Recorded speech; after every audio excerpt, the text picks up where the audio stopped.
ఉన్న బంగారాన్ని విడిపించి ఆ రోజు ఆన్లైన్ రేటుకే మేము కొంటాం. Sharma gold company. నమస్తే, వెల్కమ్ టు సుమన్ టీవీ. నేను మీ యామ్ని. క్రోధినామ సంవత్సర ఉగాదికి సంబంధించిన విషయాల గురించి మనకి తెలియచేయడానికి ప్రస్తుతం మనతో ఉన్నారు ప్రముఖ ఆధ్యాత్మికవేత్త, ప్రముఖ జ్యోతిష వాస్తు పండితులు మంత సూర్యనారాయణ శర్మ గారు ఉన్నారు. గురుగారితో మనం మాట్లాడదాం. నమస్కారం గురుగారు. నమస్కారం అమ్మా. గురుగారు, ఈ క్రోధినామ సంవత్సరంలో అసలు వృశ్చిక రాశి వారికి అంటే ఏ విధంగా ఉంటుంది?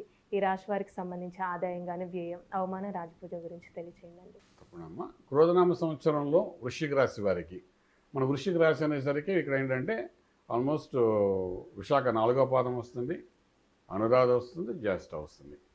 సో ఈ 4, 3 మొత్తం 9 పాదాల వారికి ఎలా ఉంటుంది, ఆదాయం ఎంత, వ్యయం ఎంత, రాజపూజ్యం, అవమానం దగ్గరికి వచ్చినప్పుడు ఆదాయం 8 భాగాలు కనబడితే వ్యయం 14 భాగాలు కనబడుతున్నాయి.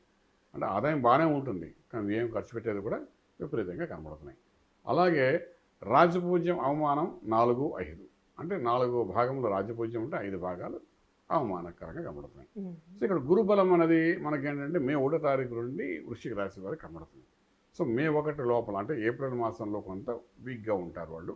ఉండిన తర్వాత మే నుండి గురుబలం ఉంటుంది కాబట్టి డెఫినెట్గా గురుబలంతో ప్రతి కార్యసిద్ధికి ముందుకెళ్తారు, శుభకార్యాలు జరుగుతాయి, బలం పెరుగుతుంది, అన్నీ బాగుంటుంది. కానీ ఈ గురుబలం వచ్చినప్పుడు కొన్ని శుభకార్యాల కోసం విపరీతమైన ఖర్చు పెట్టవలసిన అవసరం ఉంటుంది. ఆ భాగంలో ఏంటంటే 14 భాగంలో ఖర్చు పెడతారు వాళ్ళు. 14 భాగంలో ఖర్చు పెట్టినప్పుడు ఏంటంటే అప్పు చేసినా ఖర్చు పెడతారు, లేదా పూర్వాశ్రమంలో సంపాదించిందైనా ఖర్చు పెడతారు. పూర్వాశ్రమంలో సంపాదించడానికి అక్కడ అర్ధాశ్రమం నడిచింది కింద సంవత్సరం అంతా వాళ్ళకి. సో న్యాచురల్గా వాళ్ళకి ఆశ్రమం సంపాదించింది ఏమి ఉండదు ఎక్కువగాను. సో అప్పైనా చేసినా శుభకార్యం ఖర్చు పెడతారు. సో ఖర్చు అనేది వీళ్ళకి ఎక్కువగానే కనబడుతుంది. శుభ ఫలితాలు కూడా మీకు ఉంటాయని చెప్పడానికి అవకాశం. ఇప్పుడు వ్యాపారస్తులకి ఏ విధంగా ఉంటుందండి? చిన్నది కానీ పెద్ద వ్యాపారం అనేది చాలా అద్భుతంగా ఉంటుందండి. వ్యాపారం రాణిస్తారు, గురుబలం ఉంది కాబట్టి కొత్త ఆలోచనలు, కొత్త ప్లానింగు, అలాగే పార్ట్నర్షిప్ వ్యాపారాలు, భార్యాభర్తలు కలిసి చేసే కొన్ని వ్యాపారాలు ఉంటాయి.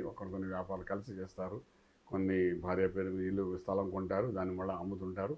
ఆ రకమైన భూమికి సంబంధించిన వ్యాపారాలు చేస్తుంటారు. రకరకాల వ్యాపారాలు, వీటన్నిటికీ కూడా ప్రోత్సాహకరంగా ఉంది ఈ సంవత్సరం. అందులో గురుబలం ఉంది కాబట్టి సంవత్సరం అంతా ఉంటుంది మే నెల నుండి. సో అదొక పాజిటివ్స్ అని చెప్పచ్చు. బాగా వ్యాపారం అందులో రైలు ఇన్వెస్ట్మెంట్ ప్లాన్స్లో అయితే చాలా సక్సెస్ఫుల్గా ముందుకెళ్ళిపోతారు.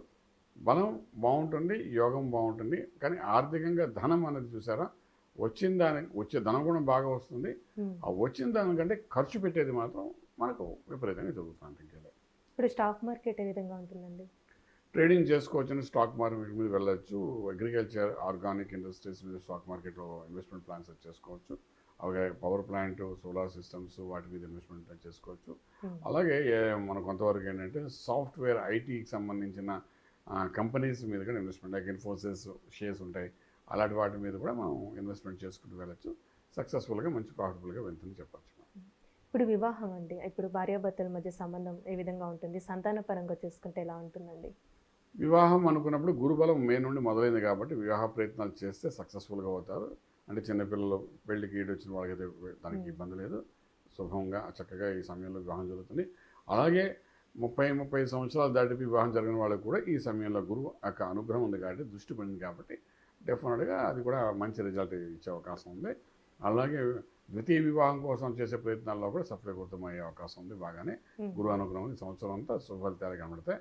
ఇక సంతానం కోసం చేసే ప్రయత్నాలు, ఈ గురువు యొక్క అనుగ్రహం అనేది కొంచెం ఉంది కానీ బట్ ఇంకా అర్ధాశ్రమ ప్రభావం ఉంది కాబట్టి కొంత న్యూట్రల్గా ఉంటుంది. వచ్చే సంవత్సరం మాత్రం ఖచ్చితంగా చక్కటి సంతాన ఫలితాలు బాగుంటాయని చెప్పగలుగుతాం. ఇప్పుడు ప్రైవేట్ ఉద్యోగస్తులు కానీ గవర్నమెంట్ రంగానికి సంబంధించండి, వీరికి ఏమైనా ప్రమోషన్స్ కానీ ట్రాన్స్ఫర్స్ అయ్యే ఛాన్స్ ఉందంటారా? ప్రైవేట్ ఉద్యోగస్తులకి మాత్రం ఆర్థికంగా చాలా లాభాలు వస్తాయమ్మా. ఆర్థిక లాభాలు కనబడతాయి, కానీ వాళ్ళని ఏంటంటే రీఇన్వెస్ట్మెంట్ ప్రాసెస్లోకి వెళ్ళిపోతారు, అంటే ఖర్చు కూడా కనబడుతుంది. సో అలాగే గవర్నమెంట్ ఉద్యోగస్తులకి సెంట్రల్ గవర్నమెంట్ అనుకోండి, స్టేట్ గవర్నమెంట్ అనుకోండి, ప్రమోషన్స్, ఇంక్రిమెంట్స్ కూడా వస్తాయి. ప్రమోషన్తో కూడా ఇంక్రిమెంట్, చాలామంది ప్రమోషన్తో ఆపుతారు, ఇంక్రిమెంట్స్ పెద్దగా రావు. కానీ ప్రమోషన్ బాగుంటుంది, ఇంక్రిమెంట్స్ కూడా బాగా అవుతాయి. 2 రకాలుగా కూడా మంచి చక్కటి ఫలితాలు ఇస్తాయి వాళ్ళకి గవర్నమెంట్ సెక్టర్స్లో కూడాను. ఎటు వచ్చి ఏమిటంటే ఇక్కడ మనకు హయ్యర్ అఫీషియల్ పోలీస్ డిపార్ట్మెంట్ ఏదైతే ఉందో, అంటే డిపార్ట్మెంట్ పోలీస్ డిపార్ట్మెంట్ అది కుజుడికి సంబంధించిన డిపార్ట్మెంట్ అనమాట. రాజకీయ రంగం కూడా కుజుడికి సంబంధించిందే. అలాగే గవర్నమెంట్ జాబ్ కూడా కుజుడికి సంబంధించిందే. సో మనకు కుజుడే అక్కడ రాజు ఈ సంవత్సరం అందరికీ. అంచేతంటే ఈ ఫామ్లో ఎక్కడైనా పెండింగ్లో ఉన్నాయి అనుకుంటే వీళ్ళు వృశ్చిక రాశ్యాధిపతి కూడా కుజుడే. అంచేత ఒక ప్రభుత్వ ఉద్యోగం చేసే ప్రయత్నంలో పెండింగ్లో ఉంది ఫైల్ అనుకున్నాం, అది ప్రాసెస్ చేసుకుంటే ఫలితం వస్తుంది. ఒక గ్రూప్స్ ప్రిపేర్ అవుతుంటారు, అవుతున్నప్పుడు అది పెండింగ్లో ఉంది అనుకుంటాను, దానికి ఎలా రాయాలి ఎగ్జామ్స్ ప్రిపరేషన్ దానిలో సక్సెస్ఫుల్ కనబడుతుంది అనమాట. సో అలాగే ప్రమోషన్స్ కూడా పెండింగ్స్ ఉంటాయి. ఈ government department, police department files అంతగా ముందుకు వెళ్ళవు, టేబుల్ మీద అలా కూర్చొని ఉంటాయి ప్రమోషన్ ఫైల్స్ అని. ఎందుకంటే ఈ సంతకాలు పెడితే కానీ ప్రమోషన్ రావు. సో అటువంటివన్నిటి కూడా ఇప్పుడు ప్రయత్నం చేసుకోగలిగితే డెఫినెట్గా సక్సెస్ ఉంటుందని చెప్తాను. ఇప్పుడు వ్యవసాయం ఏ విధంగా ఉంటుందండి ఈ రాశి వారికి? వ్యవసాయం చాలా బాగుంటుందమ్మా. ఇక్కడ ధాన్యం పండించడం చాలా బాగుంటుంది. తర్వాత సీడ్స్ తీసుకున్న తర్వాత మీరు మొక్కజొన్న తీసుకోండి, అలాగే చెరుకు తీసుకోండి, చెరుకు పంట, కొబ్బరి పంట, తర్వాత మనకు కూరగాయలది అన్ని పంటలు ఆల్మోస్ట్ 50 ప్రాఫిట్స్లోనే ఈ సంవత్సరం అంతా వెళ్తుందని చెప్పచ్చు. ఇప్పుడు విద్యార్థులకండి ఒకవేళ విదేశాలకు వెళ్ళాలనుకుంటున్నారు, అక్కడ ఉన్న వాళ్ళకి కూడా ఏ విధంగా ఉంటుందంటారు? విద్యార్థులకి కొంచెం అనుకూలంగా లేదు, ఎందుకంటే కొంచెం ఇబ్బందికరమైన పరిస్థితి. పంచంలో మనకు రాహు ఉన్నాడు కాబట్టి స్ట్రెస్తో కూడిన వ్యవహారం జరుగుతుంది. అలాగే వైఫ్ అండ్ హస్బెండ్ కలిసి విదేశాలు సెటిల్ అవ్వాలంటే వాళ్ళకి అవకాశాలు ఉన్నాయి. పెళ్ళైన వాళ్ళు వీళ్ళకి సెటిల్ అవ్వడానికి అనుకూలమైన వాతావరణమే. కానీ సంతానం, చిన్నపిల్లలు ఎవరైతే చదువుకునే విద్యార్థులు ఎవరు ఉంటారో వాళ్ళకి మాత్రం అనుకూలమైన వాతావరణం మనకి ఇక్కడ కనిపించట్లేదు. ఒకవేళ వృశ్చిక రాశికి సంబంధించిన వ్యక్తుల యొక్క పిల్లలు వాళ్ళ సంతానం విదేశాలకు వెళ్ళాలనుకుంటే అది కూడా కొంచెం ఇబ్బందికరమైన పరిస్థితి ఉంటుంది, ఖర్చుతో కూడిన వ్యవహారం అవుతుంది. రిజల్ట్ మాత్రం స్ట్రెస్ తప్ప మనకు సాటిస్ఫాక్షన్ అయిన యూనివర్సిటీలో రాకపోవడము, దానివల్ల మానసిక ఒత్తిడి పొంది ఇలాంటివన్నీ కూడా జరిగే అవకాశాలని చెప్తాం. అలానే ఇప్పుడు ఆరోగ్య సమస్యలు ఉన్నాయండి రాశి వారికి ఏమైనా? ఈ రాశి వారికి ఈ సంవత్సరం ఆరోగ్య సమస్యలు చాలా తక్కువే అని చెప్పొచ్చాము. కారణం ఏంటంటే ఇక్కడ శనీశ్వరుడు అర్ధాష్టమి శని ఉన్నాడు, వాడు ఏడిపించాల్సిందే కానీ సంవత్సరం ఏడిపించి ఉంటాడు, ఏది సెటిల్మెంట్ సరిగ్గా చేయకుండా. ఇంక ఈ సంవత్సరం వెళ్ళిపోతుంటాడు, వెళ్ళిపోతున్నప్పుడు పెద్దగా అనారోగ్యం పరిస్థితిని తీసుకురాడు. 6వ ఐలాండ్లో రాహు ఉన్నాడు, అలాగే షష్ఠ స్థానంలో కానీ అష్టంలో కానీ ఎటువంటి పాపగ్రహాలు కూడా లేవు కాబట్టి స్టార్టింగ్ నుండి లేవు. సో డెఫినెట్గా ఆరోగ్యంగా ఉంటారు, సక్సెస్ఫుల్గా లైఫ్ లీడ్ చేస్తారని చెప్పచ్చు. అంటే ఈ రాశి వారికి ఎలాంటి పరిహారం చేయాలండి? పరిహారం అంటే రాశ్యాధిపతి కుజుడయ్యాడు, అలాగే క్రోధనామ సంవత్సరానికి అధిపతి కుజుడయ్యాడు. తర్వాత కుజుడు యొక్క అగ్నితత్వం అనేది అలాగా ఉంటుంది, వీళ్ళ బాడీలో వేడి ఎక్కువ ఉంటుంది. ఆ వేడి ఎక్కువ ఉండడం వల్ల కొన్ని నిర్ణయాలు మిస్ఫైర్ అయిపోతుంటాయి. ఎప్పుడూ ఒక ఫామ్లో ఉన్నాం, సక్సెస్ఫుల్ ఉన్నాం కదా అని చెప్పి అదే ఫామ్లో వెళ్ళిపోతూ కొంచెం ఆచితూచి వ్యవహరించాలి.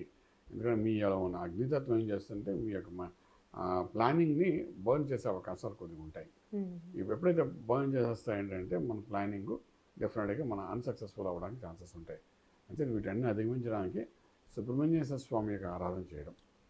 అది ఎలాగంటే ఒక్కొక్కసారి మనం వెండి ప్లేట్లోని స్వామివారి విగ్రహం పెట్టుకుని రోజు అభిషేకం చేయడం, ఆ తీర్థం తీసుకోవడం, అదొక ప్రక్రియ. లేదంటే మంగళవారాలు శుక్రవారాల పూట గుడికి వెళ్ళడం, మనం పాలు తీసుకొని అభిషేకం చేసి కోతనామంతా చేసుకోవడం, అదో రెండో పద్ధతి. ముందు నాగదేవతకు వెళ్ళడం, అక్కడికి 10 రోజులకు ఒకసారి వెళ్ళి నాగదేవత గుడి ఏదంటే ఆ గుడిలో కొద్దిగా అభిషేకం చేసి నమస్కారం చేసుకోవడం. ఇలా రకరకాలుగా సర్పానికి చేయడం, అలాగే రకరకాలుగా మనం చేసుకోవచ్చు. ఈ వారం ఎక్కడికి వెళ్తే ఇంకో వారం ఇంకో చోటికి. ఇదేం చేస్తుందంటే మనలో అగ్నితత్వాన్ని తగ్గిస్తుంది. ఆ అభిషేకం ఎప్పుడేం చేస్తాం మనలో ఆ వేడి తగ్గుతుంది. వేడి తగ్గితే మనం చెప్పే మాటలోని ఒక బలం పెరుగుతుంది, ఒక సక్సెస్ ఉంటుంది, రాజమార్గంలో రాజ్యం పొందగలుగుతాం. చాలా చక్కగా తెలియజేశారండి, ధన్యవాదాలు. శుభం బియాదు. చూసారు కదండి, క్రోధీనామ సంవత్సరంలో వృశ్చిక రాశి వారికి అసలు ఏ విధంగా ఉంటుంది, అలానే ఈ రాశి వారికి సంబంధించిన పరిహారాలు గురుగారు మనకి తెలియజేశారు కదా. అలానే మీ జాతకానికి సంబంధించి కానీ మీ ఇంటి వ్యాపార వాస్తుకు సంబంధించి ఎలాంటి విషయాలైనా మీరు తెలుసుకోవాలనుకుంటే స్క్రీన్ మీద కనిపిస్తున్న నెంబర్కి కాల్ చేసి గురుగారిని సంప్రదించవచ్చు. ఇలాంటి మంచి వీడియోస్తో మళ్ళీ మేము ముందుంటాను. ధన్యవాదాలు. సుమన్ టీవీలో మీ పర్సనల్ అండ్ బిజినెస్ ప్రమోషన్స్ కోసం కింది నెంబర్కి కాంటాక్ట్ చేయండి.